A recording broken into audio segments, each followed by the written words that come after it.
हरियाणा की हर अपडेट के लिए बेल आइकन दबाएं और सब्सक्राइब करें STV हरियाणा न्यूज। लॉकडाउन के चलते किसानों को अपनी फसल खरीद की चिंता सताने लगी थी, लेकिन सरकार ने किसानों को बड़ी राहत दी है। रिपोर्ट।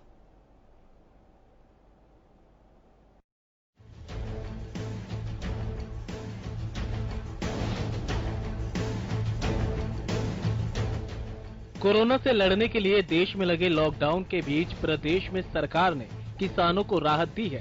किसानों की सरसों की खरीदी का काम तेजी से चल रहा है और सरकार रोज किसानों की सरसों खरीद रही है। खुद प्रदेश के कृषि मंत्री JP दलाल किसानों की सरसों की खरीद पर नजर रख रहे हैं। साथ ही ध्यान रखा जा रहा है कि अन्नदाता को किसी तरह की कोई दिक्कत ना हो। यही वजह है कि कृषि मंत्री JP दलाल ने पटौदी स्थित जटोली अनाज मंडी का निरीक्षण किया। इस दौरान उनके साथ स्थानीय विधायक सत्यप्रकाश जरावत भी मौजूद रहे। कृषि मंत्री इस दौरान वहां मौजूद आड़तियों और किसानों से रूबरू हुए, साथ ही उनसे उनकी समस्याओं को जाना। कृषि मंत्री ने बताया कि प्रदेश की सारी मंडियां सुचारू रूप से चल रही हैं। सभी को सैनिटाइज किया जाता है और सोशल डिस्टेंसिंग का भी ध्यान रखा जाता है। अभी तक मंडी में 2 शिफ्टों में खरीदी का काम किया जा रहा है और दोनों शिफ्टों में 50-50 किसानों को अनाज मंडी में आने की अनुमति दी जा रही है। अगर अनाज मंडी का दायरा बढ़ा तो किसानों की संख्या बढ़ाई भी जा सकती है। सरसों की परचेज शुरू होने का 3रा दिन है। आज से पहले हम पीछे अधिकारियों से बात करके तालमेल करके सारी व्यवस्थाएं शुरू की है और खुशी की बात है कि सारी की सारी मंडियां सुचारू रूप से चल रही है और सब मंडियों में सोशल डिस्टेंसिंग का ख्याल रखा जाता है, सैनिटाइजर का प्रयोग किया जाता है, मास्क का प्रयोग किया जाता है। ढेरियाँ आपकी अलग अलग किसान की अलग अलग हैं और अभी तक तो हम 50 किसान सुबह 50 दोपहर को बड़ी मंडी में जगह हमारे पास है, तो हम देखेंगे कि व्यवस्था किसी ज़्यादा होगी तो इसको किसानों की मात्रा को बढ़ा देंगे। इसी के साथ कृषि मंत्री ने किसानों से अपील भी की कि सभी किसानों की पूरी सरसों खरीदी जाएगी, लेकिन किसान सोशल डिस्टेंसिंग का पालन करें और प्रशासन का सहयोग करें।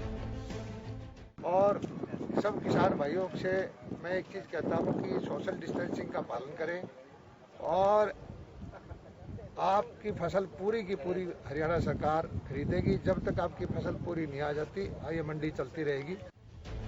कृषि मंत्री JP दलाल ने बताया कि 20 अप्रैल से गेहूं की फसल भी खरीदी जाएगी। अभी 20 तारीख से गेहूं की परचेज भी शुरू होगी। गेहूं अलग होगा एक कोने में, सरसों अलग दूसरे कोने में होगा। ये तो थी पटौदी की अनाज मंडी, जहां खुद कृषि मंत्री ने पहुंचकर निरीक्षण किया और सोशल डिस्टेंसिंग की अपील की। तो वहीं बात करें उचाना की अनाज मंडी की, तो उचाना मार्केट कमेटी के सचिव ने बताया कि जिन किसानों ने सरसों की फसल बेचने के लिए ऑनलाइन एंट्री करवाई हुई है, उसी के नंबर अनुसार 50 किसान सुबह और 50 किसान शाम के समय अपनी सरसों की फसलों को लेकर मंडी में आएंगे। अगर मंडी में आड़ती सरसों की फसल खरीदना चाहते हैं तो हैफेड विभाग से परमिट लेकर खरीद शुरू कर सकते हैं। अभी तक कोई भी आड़ती सरसों की खरीद के लिए नहीं आया, क्योंकि इस बार लेबर की कमी होने की वजह से आड़ती गेहूं की तैयारियों में लगे हैं। हैफेड की है ये, हैफेड की है, खरीद रही है अभी तक। कितने किसानों की आई है सरसों? कल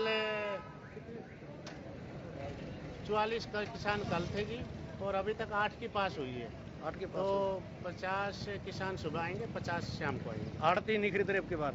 आड़तियों को बोल रखा है, जो इंटरेस्टेड होंगे खरीद सकते हैं। अच्छा। अभी तक कोई आगे आएगा जो हैफेड को बोल दिया है, वो उनके पास जाएंगे और अपना परमिट करवाएंगे और करवा लेंगे। सरसों किसानों की फसल की तो खरीद शुरू हो गई है, तो वहीं गेहूं की फसल खरीद भी 20 अप्रैल से शुरू हो जाएगी, जिसके लिए मंडी प्रशासन पूरी तरह से तैयार है। खुद गोहाना के SDM ने अनाज मंडी पहुंचकर मंडी के अधिकारियों और आड़तियों के साथ मीटिंग की। SDM ने आड़तियों और मंडी के अधिकारियों को आदेश दिए कि मंडी में गेहूं लेकर आने वाले किसानों के लिए सोशल डिस्टेंसिंग बनाए रखने के लिए उचित प्रबंध किए जाए। SDM आशीष वशिष्ठ ने बताया कि अब की बार गोहाना की अनाज मंडी के अलावा गोहाना के आसपास के गाँव में गेहूं की खरीद के लिए 18 खरीद परचेज सेंटर बनाए गए हैं। सभी मंडियों में खरीद 20 तारीख से शुरू हो जाएगी। खरीद से पहले मंडियों में सभी व्यवस्था दुरुस्त करने के आदेश दे दिए हैं। SDM ने बताया कि गेहूं खरीद के लिए आने वाले सभी किसानों का मेरी फसल मेरा ब्यौरा पोर्टल पर रजिस्ट्रेशन किया गया। सभी मंडियों में रोज सिर्फ 100 किसानों से गेहूं खरीदे जाएंगे। साथ ही मंडियों में सामाजिक दूरी बनाए रखने की पूरी व्यवस्था की गई है। हमारे यहाँ पर घाना के अंदर मार्केटिंग कमेटी की मंडी के अंदर सरसों का जो परचेज सेंटर वो बनाया गया है। एक तो उसका अवलोकन किया जा रहा है कि सरसों की परचेज ठीक हो रही है नहीं हो रही है, और दूसरा इसके अलावा 20 तारीख से हमारे यहाँ पे गेहूं की परचेज होनी है, तो उसके लिए तैयारियों का अवलोकन किया गया था सेक्रेटरी साहब के साथ, और जो यहाँ पे आड़ती जो एसोसिएशन के जो प्रधान हैं और जो आड़ती हैं उनके साथ डिस्कशन हुआ। लॉकडाउन के चलते किसानों को अपनी पकी हुई फसल का डर सता रहा था, लेकिन सरकार ने मंडियों को खोलकर किसानों को राहत दी है। साथ ही अन्नदाता की पूरी फसल खरीदी जा रही है। वहीं अब गांवों में लॉकडाउन में फसलों की कटाई, जलापूर्ति और संचार की सेवाओं पर छूट की बात कही गई है। Bureau report, Haryana news.